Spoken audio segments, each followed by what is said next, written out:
এখনই এই বিপ্লব হয়ে পারলো না 6 মাস 6.5 মাস গণঅভ্যুত্থানের পরে, এখনই কারা এই আন্দোলনের মাস্টার মাইন্ড ছিল এই কৃতিত্ব এখন হাইজ্যাক করা শুরু হচ্ছে। যেসব দলের বড় নেতারা বলে যে না আমরা এই আন্দোলনে ছিলাম না, ভিডিওতে আছে, এই আন্দোলন তার ছাত্র বলে আমরাই মাস্টার মাইন্ড। কি বলবেন, কি হাইজ্যাক? আমি তো মনে করি মাস্টার মাইন্ড কারা, শহীদি কাফেলা ইসলামী ছাত্র শিবিরের কেন্দ্রীয় সভাপতি সেটা ঠিক কথাই বলেছে এই আন্দোলনের সব শহীদরা এবং গাজীরাই হচ্ছে এই আন্দোলনের মাস্টার মাইন্ড। এটা চিন্তাই করে লাভ কি? শিবির কি করেছে বিশ্ববিদ্যালয়ে আর কি করেনি এটা তো তোমার বক্তৃতা করে বলার দরকার নাই।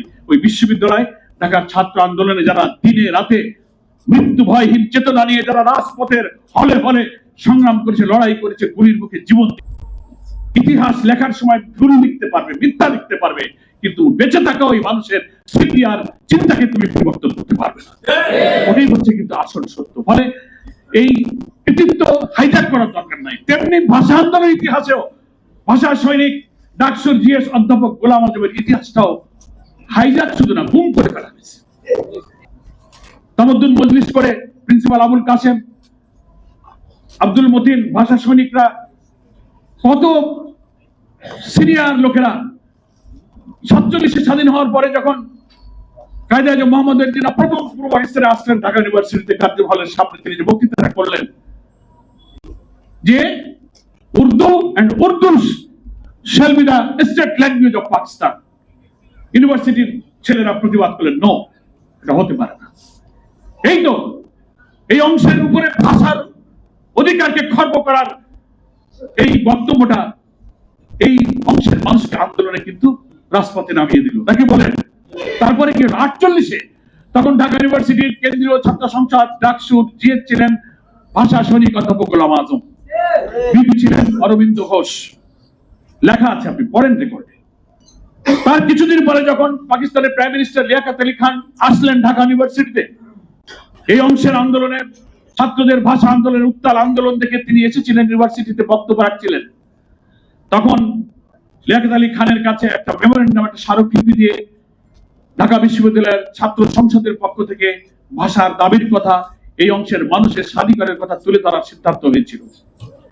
সেই স্মারকলিপিটা ড্রাফট করেছিলেন মরহুম বিচারপতি আব্দুর রহমান, তখন ঢাকা বিশ্ববিদ্যালয়ের কৃতি ছাত্র অধ্যাপক গোলাম আজমের ঘনিষ্ঠ বন্ধু ছিলেন জাস্টিস আব্দুর রহমান। আর ঢাকা বিশ্ববিদ্যালয়ের ডাকসুর জিএস হিসেবে সেই স্মারকলিপি অধ্যাপক গোলাম আজম নিজেই পাঠ করেছিলেন এবং লিয়াকত আলী খানের কাছে হস্তান্তর করেছিলেন। চকবাজারে 48 সালের তামাদ্দুন মজলিস সহ ভাষার অধিকারের দাবিতে যখন আন্দোলনের সূচনা হলো, চকবাজার এলাকায় লিফলেট বিলি করতে গিয়ে অধ্যাপক গোলাম আজম গ্রেপ্তার হয়েছিলেন। তো আজকের ইতিহাসগুলোতে ভাষা আন্দোলনের কত আর্টিকেল, কত বই, কত কি, এগুলো তো বলাই হয় না। আর ডাকসুর জিএসএম তালিকা থেকে গোলাম আজমের নামটাই মুছে ফেলা। এখন বাংলাদেশের কোন বুদ্ধিজীবী ভাষা সৈনিক অনেকে চলে গেছেন, এই কথাটা, এই সত্যটা কেন বলেন না?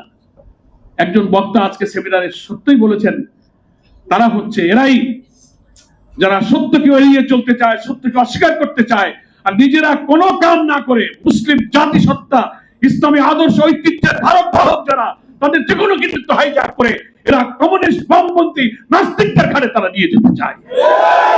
এই অপরিণামদর্শী যাত্রা থেকে আমাদের সভ্যতা, আমাদের বাংলাদেশ, আমাদের প্রজন্মকে রক্ষা করা হচ্ছে আমাদের এখনকার এই জুলাই অভ্যুত্থানের নতুন উত্তরাধিকার, এই মুগ্ধ সাহিত্যের যারা উত্তরাধিকার, সেই নতুন প্রজন্মের অপ্রতিরোধ্য বাংলাদেশের এখন এটা দায়িত্ব হয়ে পড়েছে এই সমস্ত রামবানদের হাত থেকে ইতিহাস বিকৃতিকে রক্ষা করতে হবে।